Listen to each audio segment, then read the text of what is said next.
मंच पर उपस्थित आदरणीय इस सेमिनार के मुख्य प्रशिक्षक आचार्य सत्याश्रयानंद अवधूत जी, आचार्य अनुपलाल दादा,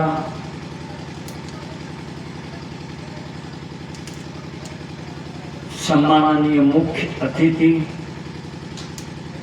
एवं यहाँ उपस्थित घोघा के प्रबुद्ध नागरिकों को हृदय से हार्दिक नमस्कार करते हुए आज के विषय पर संक्षिप्त कुछ कहना चाहूँगा। समय बहुत हो चुका, सारा सार में यही नैतिक व्यक्ति कैसे निर्माण हो, इस पर आज तक शिक्षा व्यवस्था में कोई उपाय नहीं हो पाया। जब हुएन सांग आए चाइना से, उन्होंने पूरे भारत का भ्रमण किया, लोगों का नैतिक स्तर गुरुकुल पर आधारित शिक्षा व्यवस्था में नैतिक चरित्रवान व्यक्तियों का निर्माण हो रहा था और सभी शास्त्रों की पढ़ाई होती थी, केवल आध्यात्मिक ही नहीं।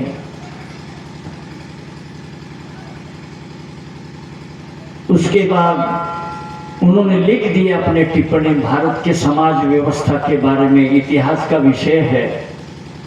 उसके बाद मुगल आए, हूण आए,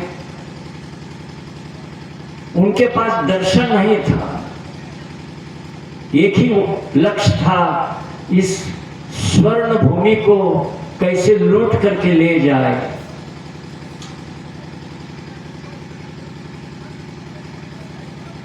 मोहम्मद गजनी आए, अलाउद्दीन खिलजी आए, चंगेज खान आए, केवल सोना हीरा जवाहरात लूट करके ले गए, दर्शन नहीं आया। मृत्यु के भय से लोगों को कन्वर्ट किया, दर्शन से नहीं।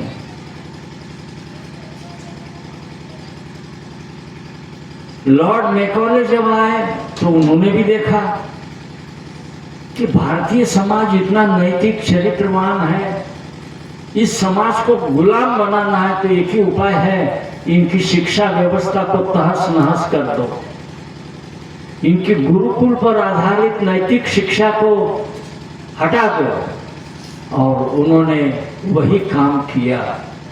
धीरे धीरे मिशनरी स्कूल खुलते गए, आध्यात्मिक शिक्षा से वंचित रोबोट्स बनने लगे। भौतिक जगत, भौतिक विज्ञान में उनमें मानवीय संवेदना, सूक्ष्म ज्ञान के प्रति अभिलिप्सा नहीं थी। कालांतर में हम लोगों ने देखा, अंग्रेज लोगों ने 150 साल राज किया, 45 अरब उस मूल्य के अनुसार का सोना ले गए। जितना मुगलों ने क्षति नहीं पहुंचाया, उतना इस अंग्रेजी शिक्षा अंग्रेज पद्धति पर आधारित शिक्षा ने किया। देशभक्ति, मानवीय संवेदना, आध्यात्मिक। तारक ब्रह्म आनंद मूर्ति जी ने कहा, व्यक्ति का त्रिगुणात्मक विकास होता है, ट्राइफेरियस डेवलपमेंट की आवश्यकता है। भौतिक, मानसिक, आदि भौतिक और आध्यात्मिक, इन सभी स्तरों पर विकास होगा तो वो आदमी बनेंगे, एक सच्चा नागरिक बनेगा। आजकल स्कूलों में रोबोट्स बनाए जा रहे हैं, पैसा कैसे कमाएंगे, विद्या से आदमी कैसे बनेगा, ये ज्ञान नहीं है। तब इसका उपाय क्या है? व्यक्ति का त्रिगुणात्मक विकास कैसे होगा? आनंद मूर्ति जी ने कहा, गुरुकुल पद्धति पर आधारित शिक्षा, नैतिक चरित्रवान विद्या नागरिकों का सृजन, यह स्कूलों के माध्यम से होगा। जब इन्होंने पूरे हिंदुस्तान में जिला स्तर पर, ब्लॉक स्तर पर विद्यालय खोले, नए नागरिकों का सृजन होने लगा, तो भारत सरकार घबरा गई। दुनिया की साम्यवादी व्यवस्थाएं जिसका नेतृत्व चीन और रसिया करता है, और पूंजीवादी व्यवस्था के सरगना पश्चिमी देश करते हैं, जो उनकी जो शिक्षा पद्धति एक्सट्रोवर्ट, वो भी घबरा गए इनकी चिंतन से, इनके नव्य मानवतावादी दर्शन से।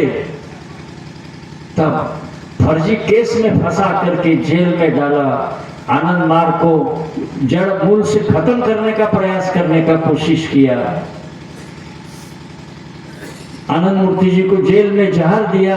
एक ऐसे महान मनीषी जो सभी शास्त्रों के ज्ञाता, अर्थशास्त्री, समाजशास्त्री क्या नहीं था, यंत्र तंत्र मंत्र जोग, ऐसे महान व्यक्तित्व के धनी श्री प्रभात रंजन सरकार महोदय को जेल में पॉइजनिंग किया।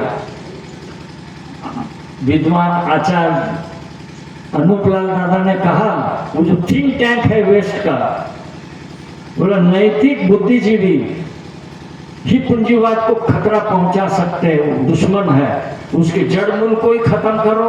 आनंद मूर्ति जी ने नैतिक आंदोलन खड़ा कर दिया सारे विश्व में। नैतिक आदमियों का सृजन करना शुरू किया, जो आसन प्राणायाम अष्टांग योग के माध्यम से नैतिक व्यक्तित्व का सृजन करना शुरू किया। तो उस समय मोरारजी देसाई थे, उन्होंने आनंद मार्ग के सरकारी कर्मचारियों को बैन किया, बाद में उसको स्टे कर दिया सुप्रीम कोर्ट 78 में, बात अलग है। ये शोषक शक्तियां, सूरज की रोशनी जहां नहीं पहुंचती है वहां पर इनका दिमाग पहुंचता है। समाज का कैसे दोहन किया जाए, कैसे हमारे शोषण से ध्यान हटाया जाए। अभी ये महाकुंभ का भेड़ की तरह लोग दौड़ रहे हैं। मंत्र विज्ञान का ज्ञान नहीं है, योग का ज्ञान नहीं, मंत्र शक्ति का ज्ञान नहीं, आचरण नहीं, लेकिन डुबकी लगाएंगे तो कछुआ भी डुबकी लगाता है, मछली भी डुबकी लगाता है, उसका भी मोक्ष होता है। लोगों का विवेक जागरूक नहीं होने दिया। जब केस ट्रायल हुआ, गुरुदेव 5 साल 4 महीना 2 दिन अनशन करते रहे जेल में, सरकार के कस्टडी में। तो उनसे भेंट करने के लिए वाजपेयी जी भी गए, समर गुहा भी गए, अन्य 3 एमपी गए। वाजपेयी जी ने कहा कि आप अनशन तोड़िए, हम लोग पार्लियामेंट में क्वेश्चन उठाएंगे, आप जीवित रहिएगा तो संगठन को बनाइएगा, संभालिएगा। तो गुरुदेव ने एक ही बात कही, मेरा शरीर तो नश्वर है, मैं हमेशा के लिए धरती पर रहने नहीं आया हूँ, लेकिन भविष्य में मेरा दर्शन मार्गदर्शन करेगा मानवता को। आज सारे विश्व में हाहाकार है। ये केवल विश्व की संपदा पर नियंत्रण करने के लिए जड़वादी लोग हैं, चाहे साम्राज्यवादी हो, चाहे साम्यवादी स्टेट कैपिटलिस्ट हो। ये लोग विश्व की धन संपदा पर नियंत्रण करने के लिए लड़ाई करवाते हैं, कर रहे हैं, चाहे यूक्रेन हो, चाहे इजराइल वाला हो, क्या कुछ भी हो। इसका अभाव है न्यू ह्यूमनिस्टिक एजुकेशन का अभाव। आनंद मूर्ति जी ने कहा, सा विद्या विमुक्त है। उन्होंने नई शिक्षा पद्धति दी, व्यक्ति के त्रिगुणात्मक विकास और दुनिया में रहते हुए अध्यात्म ज्ञान की उपलब्धि, subjective approach through objective adjustment. दुनिया से भागने से काम नहीं चलेगा। तो घबरा गए। आपातकाल में हम भी जेल में थे, डंडा बेबी हमको भी लगाया था। केस ट्रायल हुआ, सेल में बंद कड़ी निगरानी रखने लगे। एक दिन जेल का डॉक्टर आया, मिस्टर मुजुमदार, उसने कहे अवधूत जी इस्तीफा दे दो, आनंद मार्ग से छोड़ देंगे और आपके बाबा को फांसी होने जा रही है। जहर देने से नहीं मरे तो फांसी देने की तैयारी हो। दिल्ली से ही तैयारी हो चुकी थी, जजमेंट वहां से लेके आया, पटना का जज साइन करता। तो केस के बहस में अंतिम दिन हमारे वकील थे, उन्होंने नागेश्वर बाबू, उन्होंने कहा कि मैं अपने मुवक्किल को क्षमादान के लिए नहीं कहने जा रहा हूं, उनको फांसी अवश्य दीजिए ताकि अमर हो जाए उनके दर्शन के कारण। प्रश्न उठता है, इतनी महान सम्मुति, क्यों इतनी यातनाएं सही, इतनी यातनाओं के बावजूद भी क्यों नहीं उन्होंने शरीर त्यागा?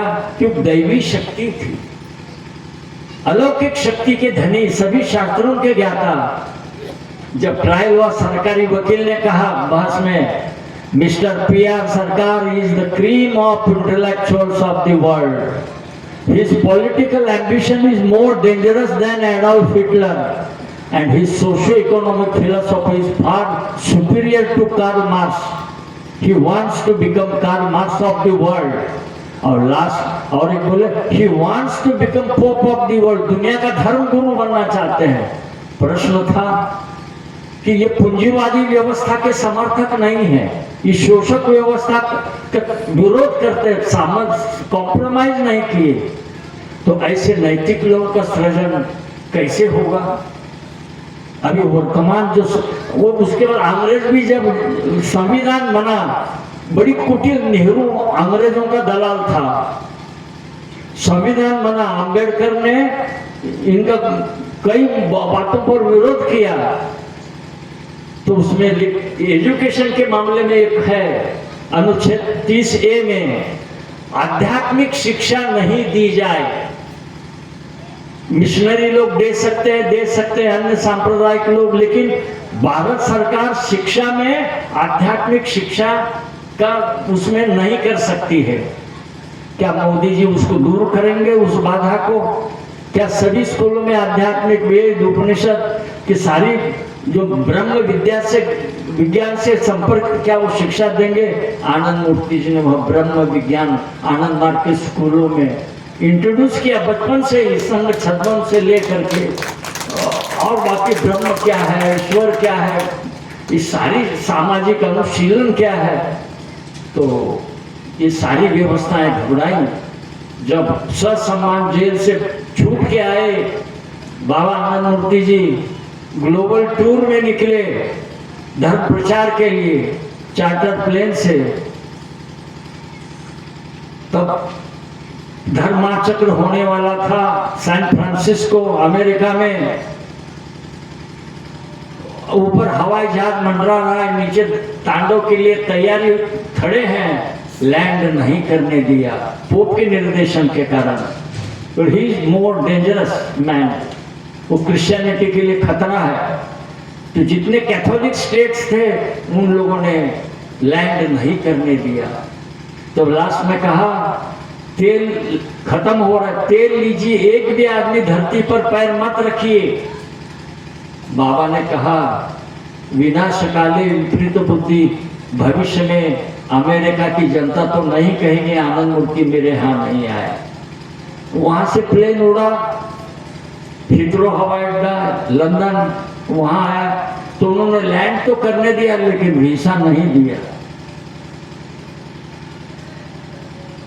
पोप का डायरेक्शन था, तो बोले आप आधा घंटा घूम सकते हैं लॉन में। तो बाबा ने कहा यह भी पाप की नगरी है, मैं अपने से पैर नहीं रखूंगा।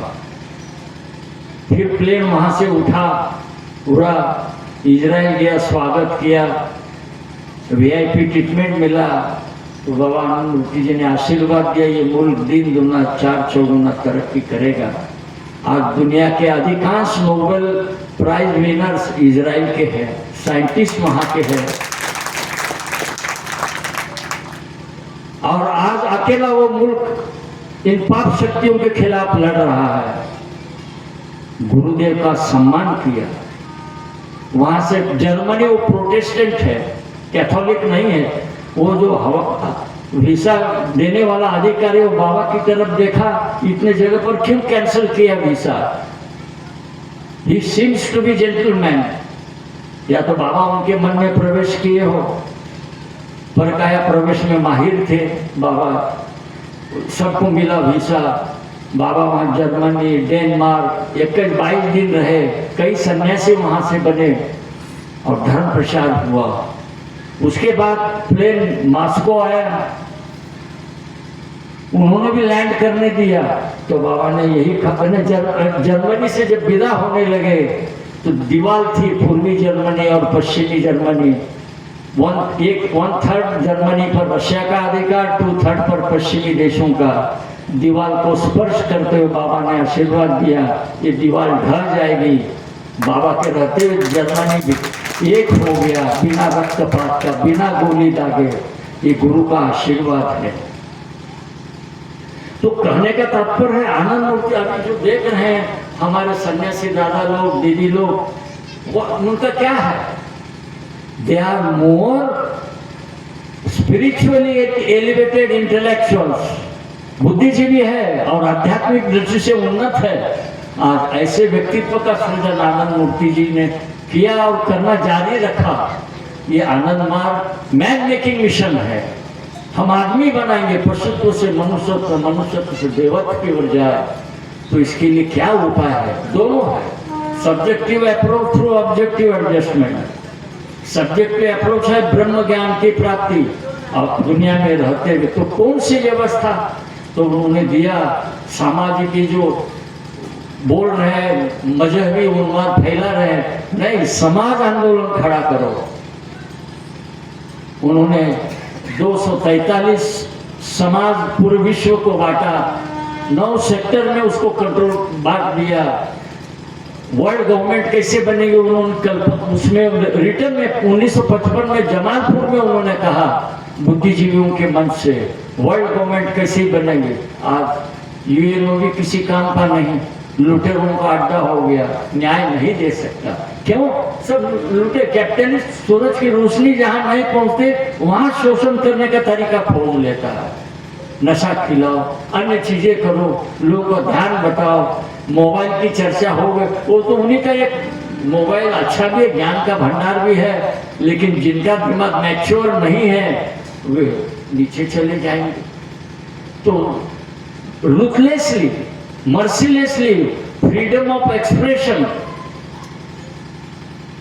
को कर्टेल करने के लिए उन्होंने कहा, ये फ्रीडम नहीं मिलेगा, अधर रसातल की तरफ जाने का नहीं दिया जाएगा। तो ऐसे एक महान विभूति ने जो विचार दिया, जिसके बारे में हम लोग कह रहे हैं, आनंद मार्ग नैतिकों में लोगों का सृजन कर रहा है। उसकी योग साधना, साधना पद्धति, आचरण विधि, ये सारी चीजें हैं। भविष्य में आप लोग घर में जो नाती पोते आएंगे 3rd वर्ल्ड वॉर के बाद, वो बागडोर संभालेंगे नई भविष्य की। युद्ध तो होगा, होने जा रहा है। ये दोनों पाप शक्ति उलझेंगी। बुद्धि भ्रष्ट करना तो परमात्मा का एक इशारा काफी है। तो मैं इतना ही कहूंगा, नैतिक हमारे विद्वान प्रोफेसर महोदय ने भी कहा, घर से आचरण तो बनेंगे कैसे? स्पिरिचुअली एलिवेटेड, मंत्र शक्ति से कुंडलिनी को जागरण, अवेकनिंग करना। और यह है आनंद मार्ग व्यक्तिगत तौर पर सिखाता है। और स्कूलों के माध्यम, कॉलेज भी है हमारे आनंद नगर में, हाई स्कूल भी है, प्राइमरी स्कूल, वहाँ नैतिक व्यक्तित्व का सृजन, जो आध्यात्मिक शिक्षा बच्चों को बचपन से दी जाती है। ये मेन चीज है, शिक्षा व्यवस्था बदलना। हम लोग लाख बोलेंगे लेकिन शिक्षा व्यवस्था नहीं बदलेंगे तो अनैतिक लोगों का ही साम्राज्य हो। लेकिन मोदी जी ने कहा है, हम आध्यात्मिक शिक्षा इंट्रोड्यूस करेंगे, संविधान में बदलाव करेंगे। तो 30A में लिखा है अनुच्छेद में, यदि होगा तो सभी स्कूलों में पढ़ाई होगी। तब जो मिशनरी स्कूल में पढ़ रहा है, जिसका कोई दार्शनिक अर्थ नहीं है, वे लोग प्रशासक बन बैठे हैं। कल सर्वसाधारण सरकारी स्कूलों में भी टैलेंट है, उस घर वहां से भी नए नैतिक चरित्रवान आएंगे, देश को संभालेंगे। उन्होंने कहा श्री प्रभात रंजन महोदय ने, सरकार महोदय ने, कि मैं आशावादी हूं। यदि पत्र में कहा उन्होंने, आज की समस्याएं देशभक्तों के प्रति में, मैं आशावादी हूं, यदि वर्तमान नेतृत्व अपने अतीत की गलतियों को नहीं सुधारता है तो ये ऊर्जावान उर्वरा भूमि नए नेतृत्व का सृजन कर लेगी। भारत बिखरेगा नहीं, सशक्त बनेगा। तो इतना ही कहूँगा, आनंद मार्ग नैतिक लोगों का भी सृजन कर रहा है, शिक्षा के माध्यम से समाज सुधार में भी लगा हुआ है, आपदा में सेवा कार्य भी कर रहा है। तो आनंद मार्ग को समझना, आचार्य लोग जिनको इच्छा है अपनी स्पिरिचुअल एलिवेशन करने की, नैतिक बनने की, तो जरूर तहकीकात कर ले। इतना कह के मैं समाप्त कर रहा हूं। नमस्कार।